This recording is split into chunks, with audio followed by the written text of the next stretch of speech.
Good morning friends. વાત કરીએ આપણે પર્ણના પ્રકારોની. પર્ણના મુખ્ય બે પ્રકાર છે. એક સાદા પર્ણ અને બીજો પ્રકાર છે સંયુક્ત પર્ણ. હવે સૌથી પહેલાં હું સાદા પર્ણ વિશે તમને માહિતી આપું અને એને જ સમજતા આપણે સંયુક્ત પર્ણ શીખીશું. બરાબર?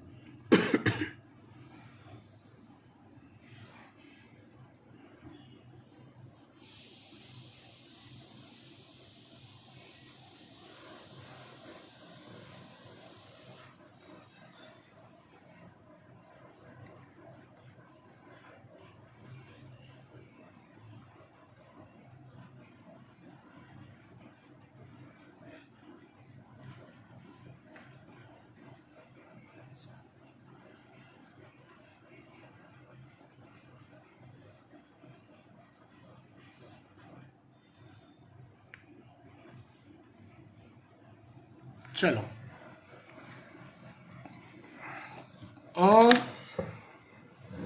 પહેલી નજરે તમને હું પૂછું, કેમ કે હજી આપણે સાદા પર્ણ અને સંયુક્ત પર્ણ વચ્ચેનો ડિફરન્ટ હજી આપણે સમજ્યા જ નથી.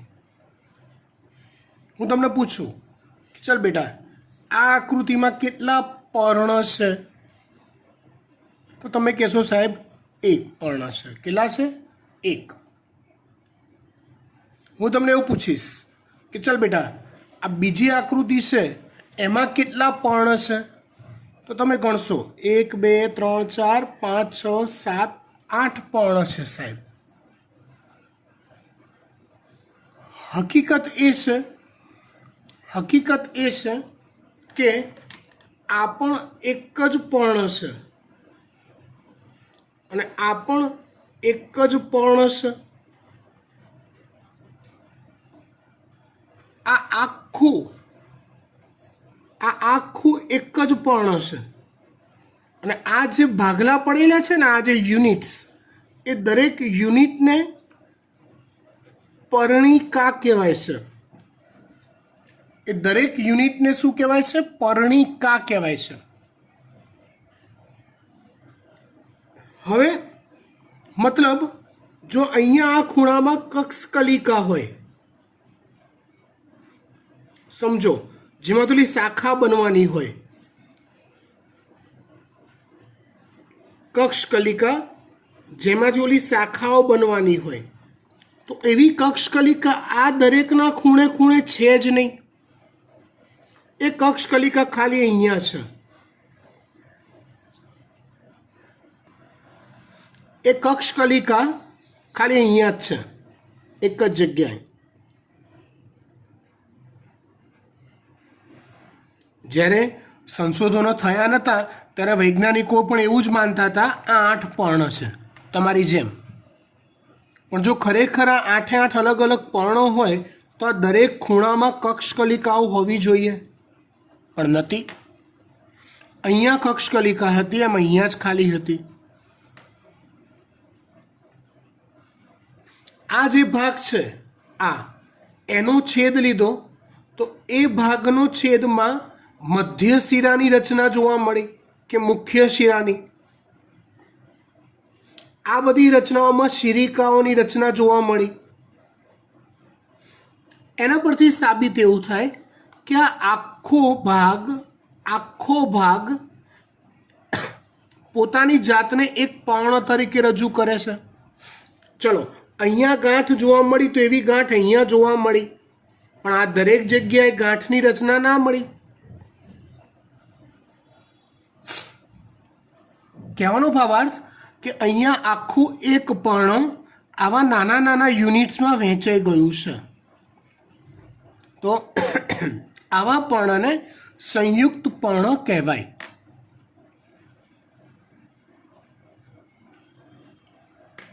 કોઈ પણ સંયુક્ત પર્ણ હોય ને બેટા, એનો ઉદ્ભવ હું નોલેજ માટે કહું છું, આવડવું જોઈએ. કોઈ પણ સંયુક્ત પર્ણનો ના પૂર્વજો સદીઓ પહેલા કોઈ પણ સંયુક્ત પર્ણના પૂર્વજો જે હશે એ હંમેશા સાદા પર્ણ હશે. ઓલવેઝ. કેવી થિયરી કામ કરે છે તમને કહું કે ધારો કે એ જે સદીઓમાં જે ચેન્જીસ આવે ને એક આ રીતે આવે. સમજજો બરાબર.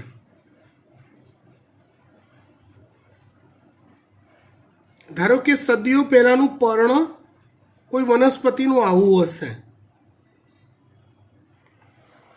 એના થોડાક ચલો આવું હશે, બરાબર.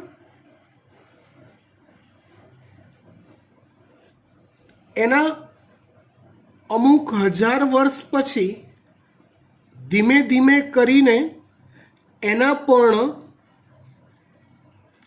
આવો ફેરફાર આવ્યો હશે.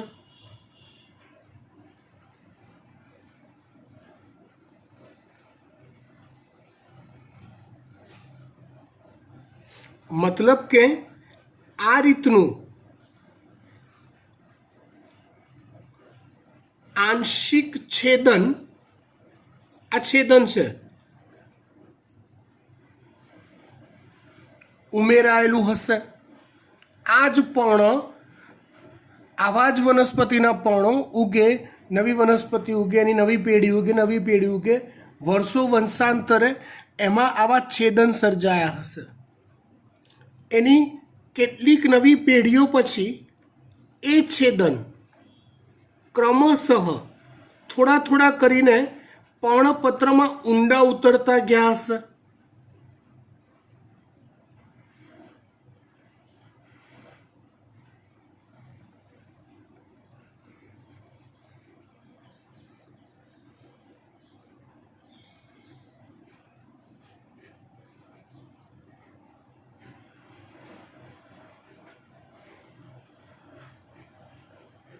આ રીતે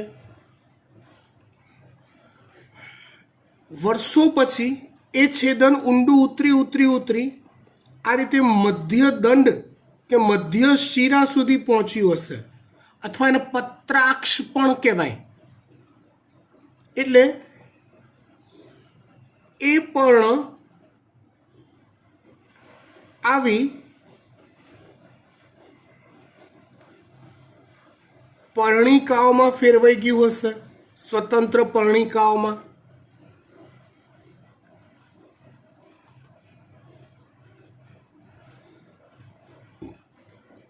વાત સમજવા પ્રયત્ન કરજો. આ સ્ટેપમાં એક કામ થાય છે.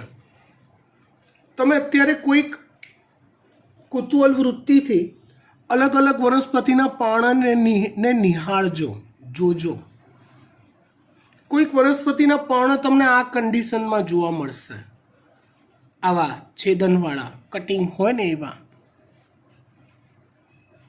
તમારે તમારી ઇમેજિનેશનને વિચારવાનું, એને ક્રિએટ કરવાની અને વિચારવાનું, તો તમને એવો આઈડિયા આવી જશે કે ભાઈ હજારો વર્ષો પછી ક્રમશઃ એ જ વનસ્પતિના સર્જાતા પર્ણોમાં છેદન આવું વધારે ઊંડું ઉતર્યું હશે, અને 5000 વર્ષ પછી, 2000 વર્ષ પછી એના જે પર્ણ હશે આવા સર્જાયેલા હશે. એટલે કોઈ પણ સંયુક્ત પર્ણ જે હાલ અસ્તિત્વ ધરાવે છે, તમે લીમડાના પર્ણ જોયા હોય તો લીમડાનું એક જે આવું યુનિટ છે એ પર્ણ નથી, એ એક યુનિટ પર્ણિકા છે. એક આખા મોટા પર્ણનું ધીમે ધીમે છેદન છેક અંદર સુધી પહોંચી ગયું, અને એક આખું મોટું પર્ણ આવી ઘણી બધી પર્ણિકાઓમાં કન્વર્ટ થઈ ગયું.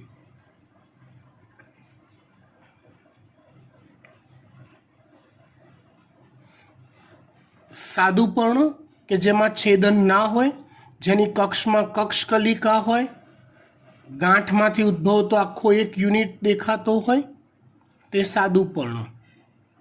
અને જો આવા પર્ણમાં છેદન ઊંડે સુધી ઉતરી ગયેલા હોય અને એક પર્ણ એ સ્વતંત્ર પર્ણિકાઓમાં વિભાજિત થયેલા હોય, તેવા પર્ણને કહેવાય સંયુક્ત પર્ણ.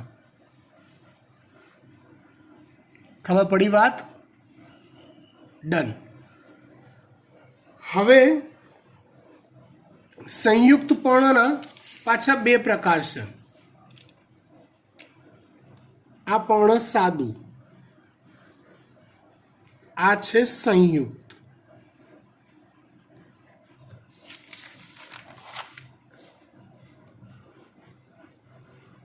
સંયુક્ત પર્ણના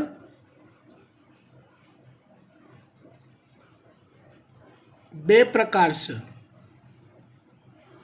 એક છે પંજાકાર અને બીજું છે પીછાકાર અથવા પક્ષવત.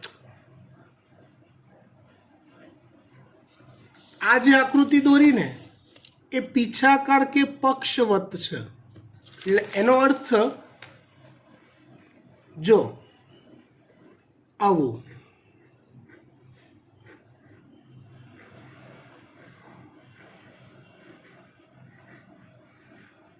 જે છેદન છે ને એ મધ્ય શિરા સુધી લંબાયેલું હોય આ રીતે, તો એને પીછાકાર કે પક્ષવત કહેવાય. પંજાકારમાં કેવું હોય તો કે આવું હોય.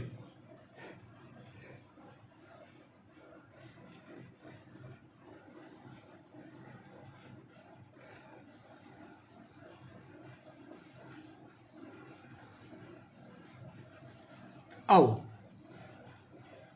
એટલે શું સમજવાનું ખબર છે કે આખું પર્ણ આ રહ્યું અને છેદન આ પર્ણદંડ છે. સમજો તો પર્ણદંડની ટોચ સુધી,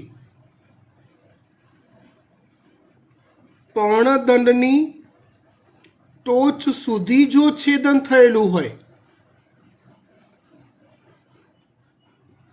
તો તેને પંજાકાર સંયુક્ત પર્ણ કહેવાય.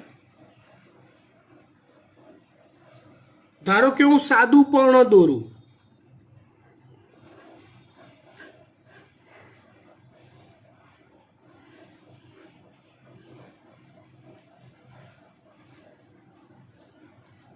આવું. હવે આમાંથી જો પંજાકાર સંયુક્ત પર્ણ બનવાનું હોય તો છેદન અહીંથી શરૂ થાય, આમ આમ સમજો. અને એ છેદન ધીમે ધીમે આ રીતે આગળ વધતું જાય, આ રીતે, અને અહીંયા સુધી પહોંચે અને છેલ્લે આમાંથી આવું બની જાય. તો એને કહેવાય છે પંજાકાર સંયુક્ત પર્ણ. કયું કહેવાય છે એને? પંજાકાર સંયુક્ત પર્ણ કહેવાય. ખબર પડી ગઈ વાત? ડન. આવડશે? ગુડ.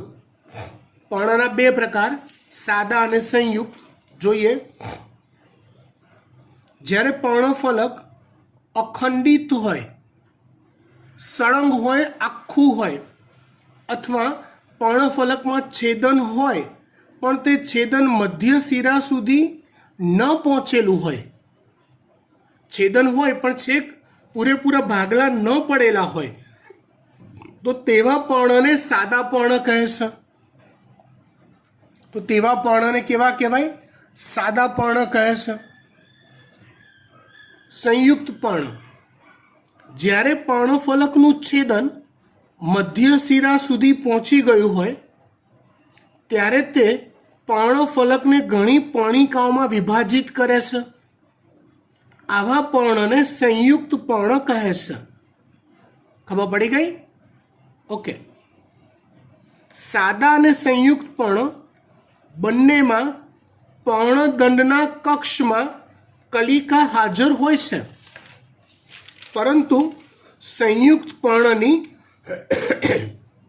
પર્ણિકાઓના કક્ષમાં કલિકા હોતી નથી. એટલે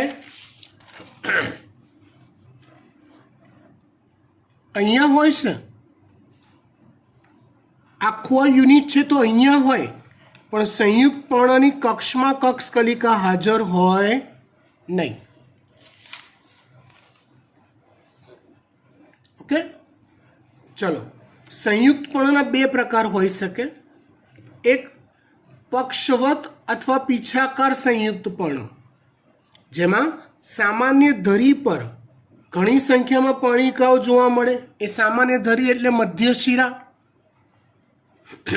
એ સામાન્ય ધરી એટલે મધ્ય શિરા. પંજાકાર સંયુક્ત પર્ણ, જેમાં પર્ણિકાઓ પર્ણદંડની ટોચના ભાગે ગોઠવાયેલ હોય છે. પર્ણિકાઓ ક્યાં ગોઠવાયેલી હોય? તો કે આખું એક પર્ણ ધારી લો તો પર્ણદંડની ટોચના ભાગે પર્ણિકાઓ ગોઠવાયેલી હોય. આમ છેદન થતું હોય આખા પર્ણનું.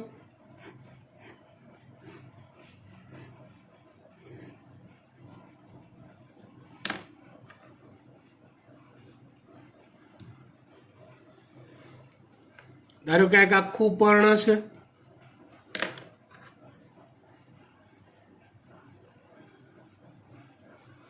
એમાં છેદનની શરૂઆત આ રીતે થતી હશે.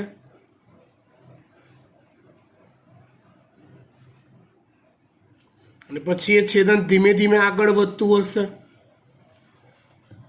આમ, અને છેલ્લે આ સ્વરૂપાઈ જતું હશે.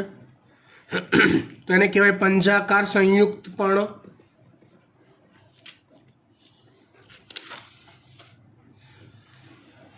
ઓકે, અહીંયા પર્ણના પ્રકાર પૂરા કરીએ છીએ. આમ તો આ સંયુક્ત પર્ણમાં પંજાકાર અને પીછાકારના બી આગળ પ્રકાર પડે છે, પણ એ નીટમાં આવશે. હાલ આપણે જોવાના નથી.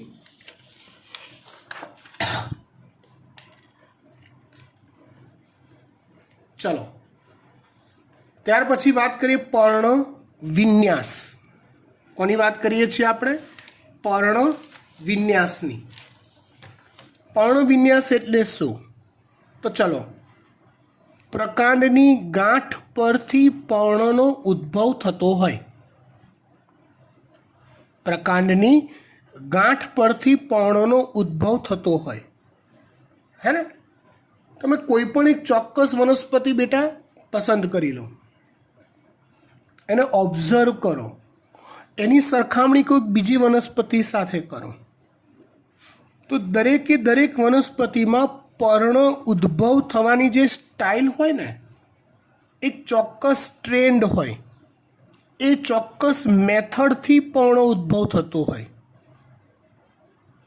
તો પ્રકાંડની ગાંઠ પરથી પર્ણ ઉદ્ભવવાની જે મેથડ હોય ને, સ્ટાઇલ હોય ને, એને પર્ણ વિન્યાસ કહેવાય છે. સમજો, આવા પર્ણ વિન્યાસના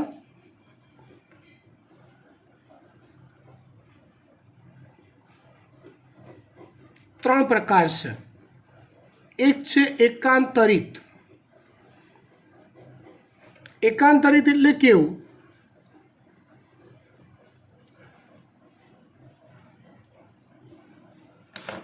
તો કે એકાંતરિત એટલે આવું.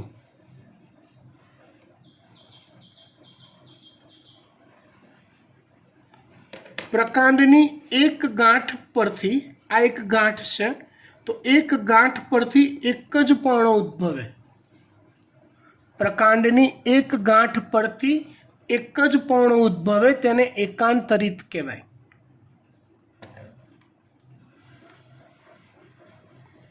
બીજો પ્રકાર છે સમ્મુખ.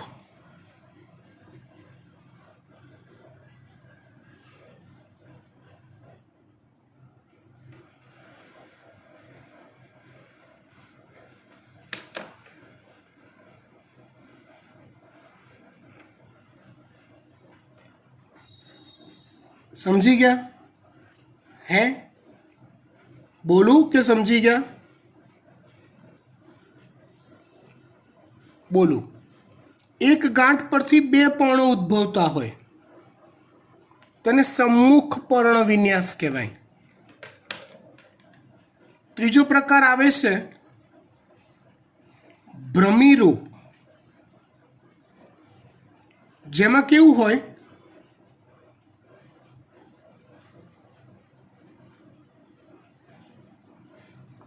એક જ ગાંઠ પરથી બે કરતાં વધુ પર્ણ ઉદ્ભવતા હોય. આ રીતે એક જ ગાંઠ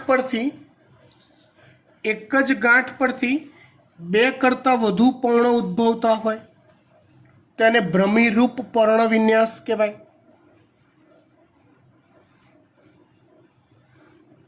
બરાબર, બસ જોઈએ ફટાફટ.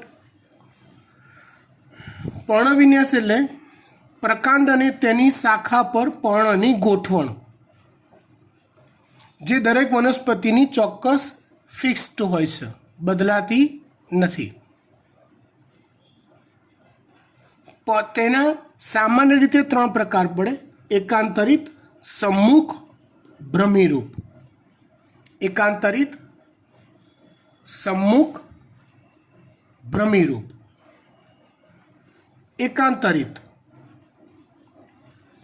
એકાંતરિત પર્ણ વિન્યાસમાં પ્રકાંડની દરેક ગાંઠ પરથી એક જ પર્ણ એકાંતરિક રીતે વિકસે છે. એક જ ગાંઠ પરથી એક જ પર્ણ વિકસતું હોય એ એકાંતરિક રીતે, એક જમણી બાજુ વિકસે તો બીજું ડાબી બાજુ વિકસે, એ રીતે. દાખલા તરીકે જાસૂદ અને રાઈ, સૂર્યમુખી. સમ્મુખ પર્ણ વિન્યાસમાં પ્રકાંડની દરેક ગાંઠ પરથી બે પર્ણો ઉદ્ભવે છે. આંકડો, જામફળ. ભ્રમિરૂપ પ્રકાંડની દરેક ગાંઠ પરથી બે કરતાં વધુ પર્ણો ઉદ્ભવે છે. દાખલા તરીકે સપ્તપર્ણી. ઓકે, ત્યાર પછી પર્ણની છેલ્લી થિયરી જોઈએ, પર્ણના રૂપાંતરો.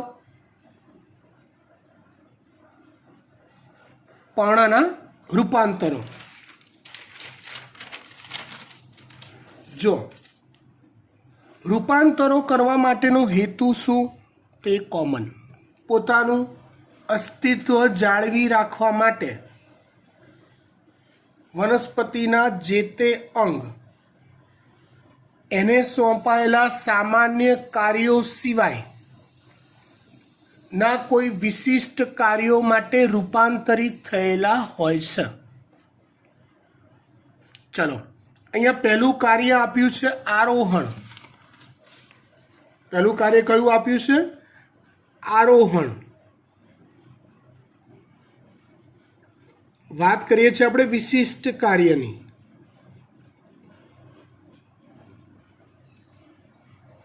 પહેલું કાર્ય આપ્યું છે આરોહણ. આરોહણ એટલે શું કરવું? તો કે ચઢાણ કરવું. તો જુઓ, પ્રકાંડ દ્વારા આરોહણ આપણે જોઈ ગયા છે. હા, આરોહણ કરવા માટેનો હેતુ શું હોય? તો કે વનસ્પતિનું પોતાનું નબળું પ્રકાંડ હોય એટલે એ ટટ્ટાર ન રહી શકે, એટલે પૂરતા સૂર્યપ્રકાશની પ્રાપ્તિ માટે એ અન્ય યજમાન વનસ્પતિ પર કે આધારનો ઉપયોગ કરી આરોહણ કરે. તો એ આરોહણ કરીને ઉપર ચઢી પૂરતો સૂર્યપ્રકાશ પ્રાપ્ત કરવા માટેનું અનુકૂલન થયું. ડન. એ આરોહણ કરવામાં મદદરૂપ થતી રૂપાંતરિત રચનાઓની ચર્ચા કરીએ છીએ આપણે. ઓકે, ચલો. તો અહીંયા એનું ઉદાહરણ આપ્યું છે વટાણાનું. તો વટાણામાં કેવું હોય છે કહું? સમજો, આ ધારો કે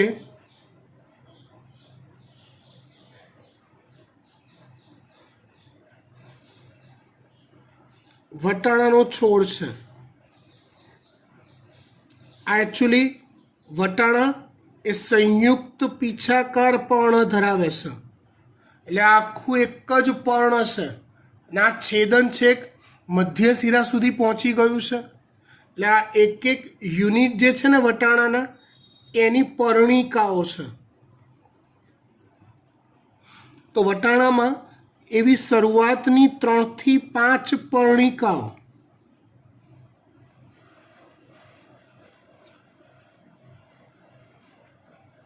પર્ણિકાઓ, એ સૂત્ર અથવા દોરીમાં કન્વર્ટ થયેલી હોય છે. સૂત્ર અથવા શેમાં? દોરીમાં, જે કુંતલાકારની હોય અને આરોહણ કરવામાં મદદરૂપ થાય છે. ટૂંકમાં પર્ણ એ દોરી સ્વરૂપમાં ફેરવાઈ જાય, એટલે એકચ્યુઅલી પર્ણ નહીં, પર્ણમાંથી બનેલી પર્ણિકાઓ, એ પર્ણિકાઓ પૈકીની શરૂઆતની 3 થી 5 પર્ણિકા સૂત્રમાં ફેરવાય, જે અન્ય વનસ્પતિ પર આરોહણ કરવામાં મદદરૂપ થાય. ચલો, વટાણા સંયુક્ત પર્ણ ધરાવે છે. એકચ્યુઅલી એ સંયુક્ત પીછાકાર ધરાવે છે. તેની પર્ણિકાઓ સૂત્રમાં રૂપાંતરિત થાય છે, જે આરોહણમાં ઉપયોગી થાય છે. બીજું છે રક્ષણ.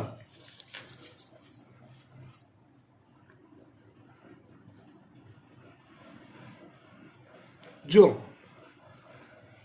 પ્રકાંડમાં પણ રક્ષણ માટેનું રૂપાંતરણ આવી ગયું. રક્ષણ માટે ઓલા કાંટા બનતા હતા, તમને યાદ હોય તો, હે ને? એટલે પરભક્ષીઓ જો એને ખાવા આવે તો કાંટા વાગે, રાઈટ? તો અહીંયા એક વિશિષ્ટ ઉદાહરણ છે ફાફડા થોરનું. કોનું ઉદાહરણ છે? ફાફડા થોરનું. ગયા લેક્ચરમાં પ્રકાંડમાં બી ફાફડા થોર આવતું હતું, પ્રકાંડના વિશિષ્ટ કાર્યોમાં. ફાફડા થોરમાં કેવું થાય છે? એનું જે પર્ણ હોય ને, એ પર્ણ કાંટામાં ફેરવાઈ જાય છે.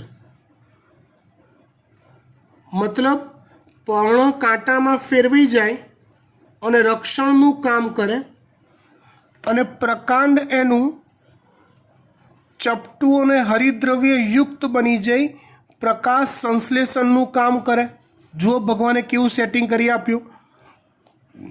એના પર્ણ ખરી જાય અથવા એના પર્ણ કાંટામાં રૂપાંતરિત થઈ જાય, એટલે એના પર્ણ રક્ષણનું કામ કરે.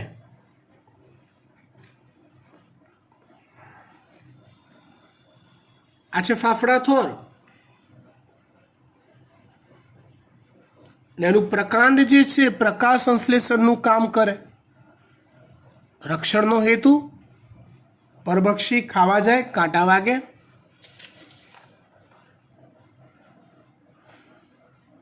ત્રીજું છે ખોરાક સંગ્રહ.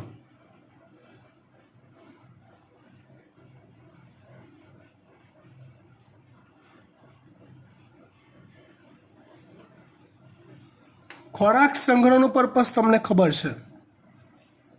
પ્રતિકૂળ પરિસ્થિતિ હોય, જ્યારે પ્રતિકૂળ પરિસ્થિતિ હોય ત્યારે એ સંગ્રહિત ખોરાક વાપરીને વનસ્પતિ પોતાનું જીવન ટકાવી રાખે છે. પણ હંમેશા યાદ રાખવાનું, ખોરાક સંગ્રહનું જે વિશિષ્ટ કાર્ય હોય ને, એ હંમેશા વનસ્પતિનો ભૂમિગત ભાગ જ કરે છે. અહીંયા ખોરાક સંગ્રહ ભૂમિગત એટલે જમીનમાં રહેલો ભાગ. અહીંયા ઉદાહરણ આપું છું ડુંગળી અને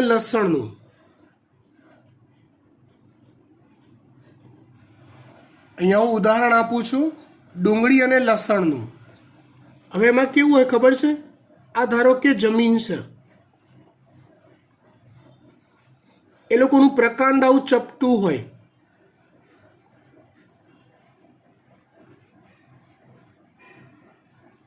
એમાંથી આમાં મૂળ ઉદ્ભવતા હોય, અને પર્ણનો કેટલોક ભાગ ભૂમિગત હોય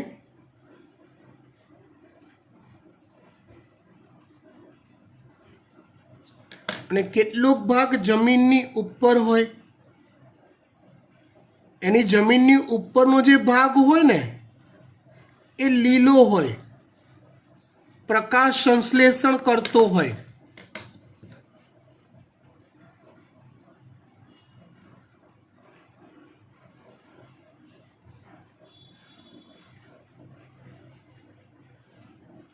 અને એની જમીનની નીચેનો જે ભાગ હોય ને એ માંસલ હોય, દળદાર હોય.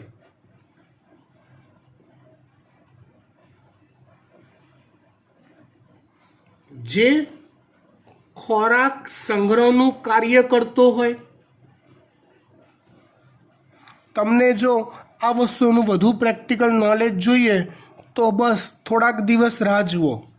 શિયાળો બરાબર જામશે ને એટલે બજારમાં ઓલી લીલી ડુંગળી આવવાની શરૂ થશે. આપણા પૈકી ઘણા લોકોના ઘરે લીલી ડુંગળીનું શાક બનતું હશે. બસ લીલી ડુંગળી જોઈ લેજો ધ્યાનથી. અત્યારે તો સુકાઈ ગયેલી ડુંગળી હોય એમાં ના મજા આવે સમજવાની. લીલી ડુંગળી લાવવાની. અને જો તમે જોઈ હશે ને તો તમારા મગજમાં તરત આ વાત બેસી જશે. આવી લાંબી લીલી ડુંગળી હોય, ટોચ પર પર્ણ હોય અને એનો આ દંડો હોય ને છેડે આવો ખોરાક સંગ્રહી ભાગ હોય. જે પર્ણનો જ છેડો છે જે માંસલને દળદાર બની ખોરાક સંગ્રહનું કાર્ય કરે છે. ડન. ડુંગળી અને લસણમાં દળદાર પર્ણ ખોરાક સંગ્રહ કરે છે. આટલું ચોપડીમાં આપ્યું છે. પ્રકાશ સંશ્લેષણ.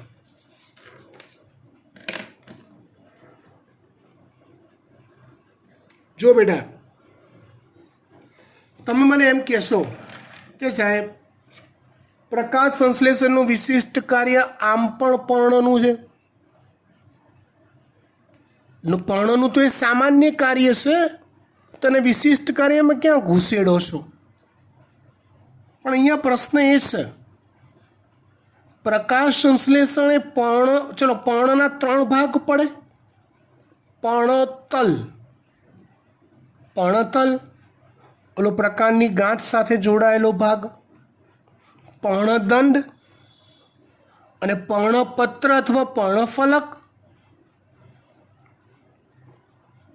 3 ભાગ પડે: પર્ણતલ, પર્ણદંડ, પર્ણપત્ર અથવા પર્ણફલક. તો આ 3 ભાગ પૈકી પર્ણપત્ર જ પ્રકાશ સંશ્લેષણ કરે છે. ફક્ત પર્ણપત્ર જ. આખું પર્ણ બનાવો, આખું પર્ણ હું બનાવું આવું, તો પ્રકાશ સંશ્લેષણ ખાલી કોણ કરે છે? તો આ ભાઈ કરે છે. આ પર્ણદંડ અને પર્ણતલ એ ક્યાં પ્રકાશ સંશ્લેષણ કરે છે? પણ અહીંયા જે ઉદાહરણ હું આપું છું એ ઉદાહરણ છે ઓસ્ટ્રેલિયન બાવળનું.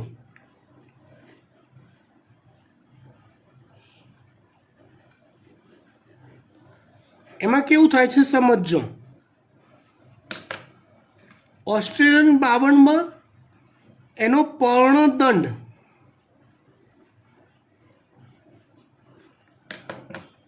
આ એનો પર્ણદંડ છે, આ રૂપાંતરિત થયેલો એ ચપટો અને લીલો બને છે.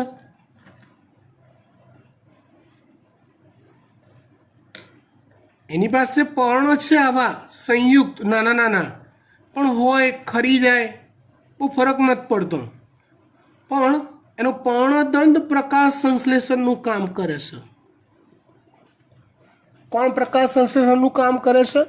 પર્ણદંડ, ચપટો અને લીલો બનીને. આ એના સંયુક્ત પીછાકાર પર્ણ છે એની પાસે. સમજો.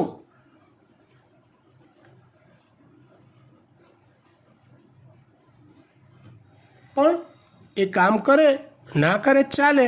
પર્ણદંડ ચપટો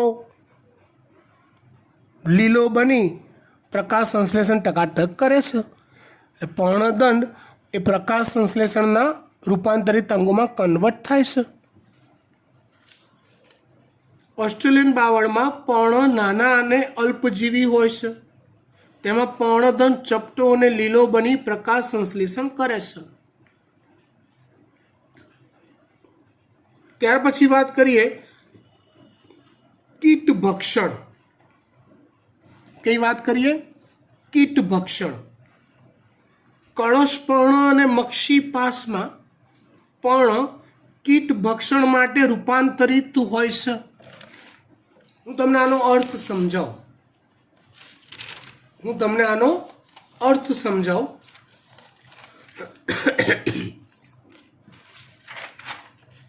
જો કળશપર્ણ જે છે ને અને મક્ષીપાશ,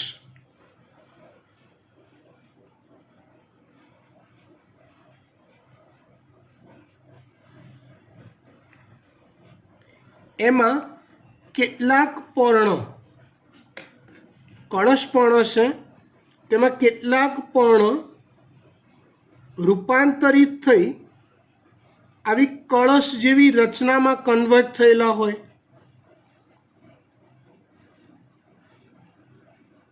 વનસ્પતિ છે કળશપર્ણ. આ એના પર્ણ જ છે કેટલાક જે રૂપાંતરિત થયેલા હોય છે. બીજા નોર્મલ પર્ણ હોય, પ્રકાશ સંશ્લેષણ કરતા જ હોય, પણ આવા કેટલાક રૂપાંતરિત પર્ણ હોય છે.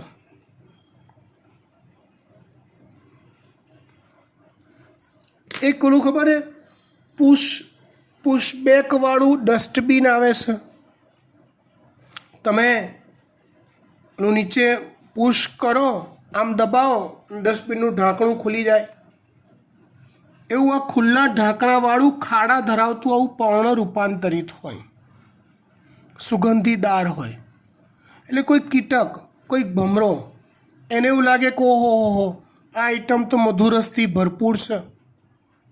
એટલે કીટક કે ભમરો જેવો અંદર જાય ને આની અહીંથી મધુરસ ચૂસવાના પર્પઝથી, એટલે તરત જ ઉપરથી આ ઢાંકણું બંધ થઈ જાય. આમ ઢાંકણું બંધ થઈ જાય અને અંદર એ કીટકનું પૂરેપૂરું પાચન થઈ જાય. શું થઈ જાય? પૂરેપૂરું પાચન.